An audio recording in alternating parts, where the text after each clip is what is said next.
Hey everyone, and welcome back to another industry report. So, we've got major updates to the Blitz situation, now having Blizzard's full official response plus his own reaction. Now, if you're coming here from my Warcraft channel, you don't need to watch this video, it's already covered in the Warcraft news episode that we published today. Okay, so Blizzard have finally responded to the Hearthstone ban situation. Blitzchung is going to receive his prize money, with him and the casters now only having 6-month suspensions. There is, however, a lot more to get into, and quite a lot of logic to pull apart, as Blizzard's statement is shaky at best. Now, it will take a few minutes to get to the most impactful point of this, but trust me, please bear with me, it really is worth getting to that point, because it really does fall to pieces. So in their statement, they say that they want to bring the world together through epic entertainment, and that think globally, lead responsibly, and every voice matters are the company principles that apply to this case, and that their goal is to create a diverse, inclusive, global community. Now, I already take issue with part of what they've said here, because sure, Overwatch is diverse and inclusive, but Blizzard did not lead the way there, they just did it whenever it was popular. The goals of the Chinese regime, though, they're anything but diverse and inclusive. Now, of course, I don't question the commitment of Blizzard's employees to those goals, merely the hypocrisy of their corporate decision-making. So, when Blizzard President J. Allen Brack says they're committed to those goals, I think the message does just ring a little bit hollow. Next, though, Jay talks about how Blitzchung did violate the rules that he agreed to, and I think Blitz himself would agree with that, and really, that's part of the point of his protest. He made his protest knowing that there would be a personal cost. With that, Blizz President J. Allen Brack then proceeds to lay the groundwork of what their values mean when applied to the context of a tournament. He says that the winner's interview is there to share the moment of the victory with the viewers, and the Blitz instead used that to comment on the Hong Kong situation, which is a violation of Blizzard's rules that Blitz agreed to. Now, Jay then went on to say that the Every Voice Matters value actually means that they're encouraging everyone in their community to share their viewpoints publicly, but that the official broadcast needs to be about the tournament, and that it needs to be a place where everyone is welcome. Because of that, they want their official channels to be focused on the game. So let's just dive into this statement. It is them firmly saying no politics or similar things in official tournament broadcasts. Now, I think to a degree that's a reasonable enough position. They would not want soapboxing to be the norm there,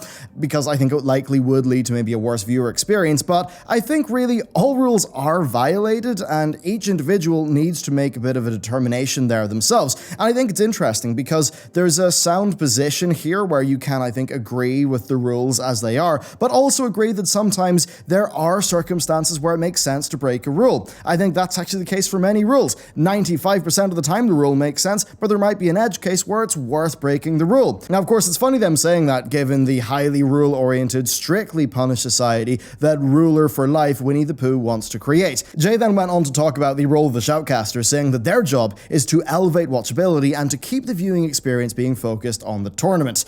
Next, Jay got onto the larger question, though, of whether Blizzard's actions were based off the content of Blitz's message. Now, Jay said that part of thinking globally, leading responsibly, and every voice matters is recognizing that they have players and fans in almost every country in the world. He said that their goal is to help players connect in areas of commonality, like their passion for games, and to create a sense of shared community. Now, look, this is a virtuous goal, but it's partially naive, because sure, those commonalities do exist, but also incompatibilities do exist, in this case between much of the Western audience and the position of the Chinese government. And in times like this, well, I mean, personally, I'll always err on the side of freedom. Jay said that the specific views of Blitzchung were, in all caps, not a factor in the decision that they made, saying, "I want to be clear, our relationships in China had no influence on our decision. We have these rules to keep the focus on the game and on the tournament to the benefit of a global audience, and that was the only consideration in the actions we took."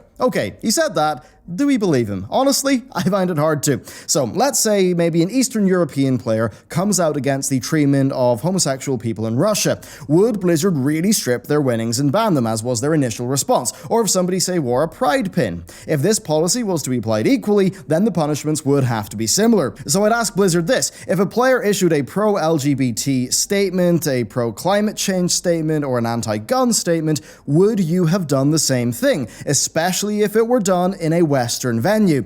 I find it hard to believe that they would, and because of that, I don't think Jay's statement is that realistic. Now, look, based on your personal worldview, you might say to me that some of those things are facts, that they're not political statements. Well, that's where I would say to go back to Jay's prior statement. Part of thinking globally, leading responsibly, and every voice matters is recognizing that we have players and fans in almost every country in the world. Our goal is to help players connect in areas of commonality, like our passion for games, and to create a sense of shared community. And in his statement, Jay also mentioned divisive social and political comments. So, to some of Blizzard's fans, those things would constitute divisive political statements. And that's what's interesting here. When it comes down to things being hard, they will be spineless, even though when things are safe, such as with Overwatch, they will apply a different set of rules to themselves. Would a player expressing a value that is in line with Overwatch receive the same punishment? Based on what Jay said here, they would, but I find it hard to believe they would in reality, and I think that I think that's a lot of Jay's points dismantled. You can't have it both ways, profiting off what some of your global audience will see to be controversial when it suits you, but clamping down when it doesn't. Now, you might be thinking, are they not what-ifs? Well, the thing is that they're not really what-ifs, because Pride gear was worn during the summer in the Overwatch League, and in some of the regions where Blizzard is popular, that's going to be a divisive social issue. So again, that's just not in line with the principles that Jay is saying here. So yeah, sure, to their core Western audience, that's not a divisive social or political statement, but remember what I just quoted you from J. Allen Brack and the rest of his big statement. Blizz, you can't have it both ways. Then additionally, the TESPA League players kind of did the same thing as Blitzchung, but they weren't punished. Now you might say that's because TESPA is a separate organization, but here's where it gets odd, because TESPA is HQ'd in Blizzard's Irvine office, and it's only got 10 staff according to Wikipedia. Plus, if you read their rules, then what those players did could construe, you could construe that as a violation. So it's a side topic, but I think it's a relevant one that casts some doubt in Jay's statement. Now going back to Jay's statement, it asks whether Blizzard could have done better and where they can go in the future. So Jay talks about concerns expressed to Blizzard from their players, casters, esports fans, and employees. He says that they've reflected on what they've done, that he thinks that they've acted too quickly, and that in service of their play nice, play fair value, they are going to give Blitzchung his price, saying that he played fair in the competition. Jay says, though, that he understands that for many it's not about the money, but that, the money is not them trying to, take away from that. He says, though, that play fair does also cover pre- and post-match conduct, and that because of this, a 6-month suspension is appropriate, after which Blitzchung will be able to compete in Hearthstone.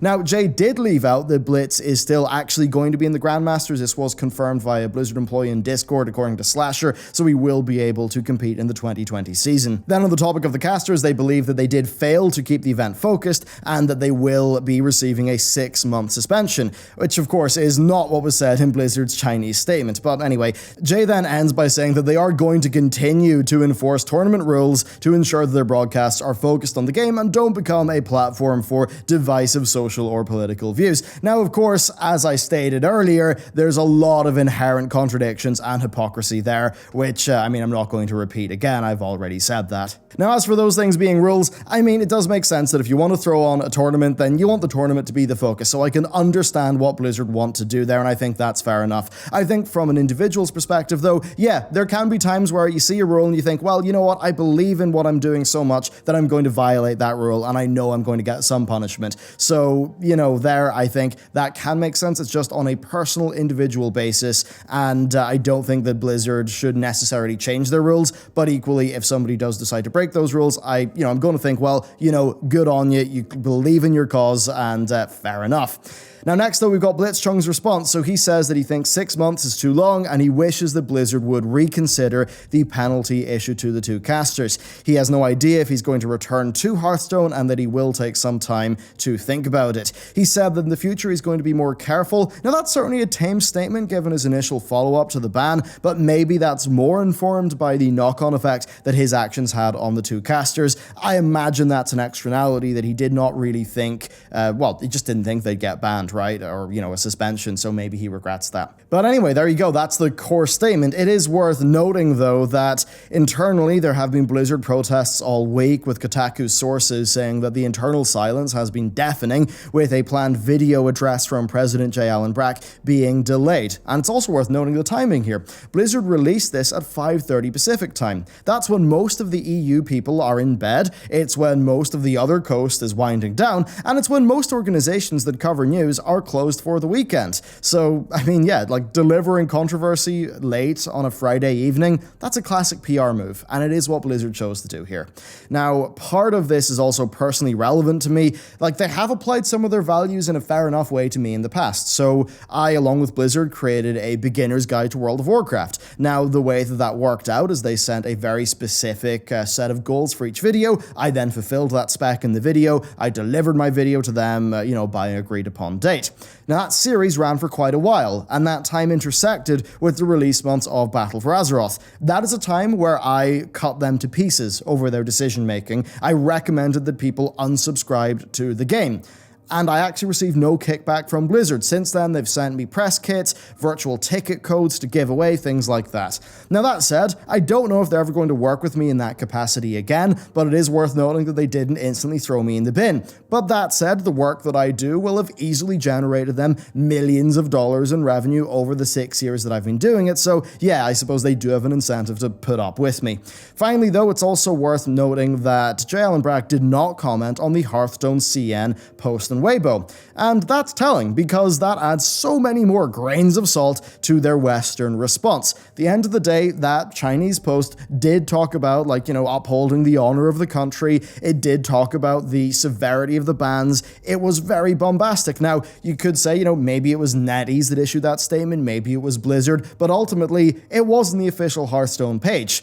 So, because they didn't address that, it just further makes parts of their Western corporate response not really ring true. And I think that's much of it here. They want to cut it both ways. They want to have all of the benefits of the Chinese market. Now, a lot of people have said that's only 10% of their revenue overall. And I would say, yeah, that may be true. But the thing is that that's an emerging market. It's a growing market.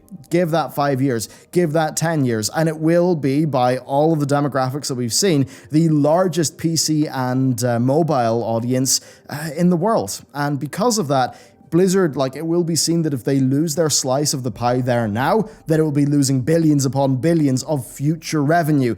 And that's why they will have made these decisions, and that's why they're always going to have a problem where they will be talking about their company values, which are very, appropriate to the West, but they're also going to want Eastern money. And really, that's something we see across so many different companies. And because of that, it's just going to keep on happening. I think one element here is just about Blizzard being, though, a publicly traded company.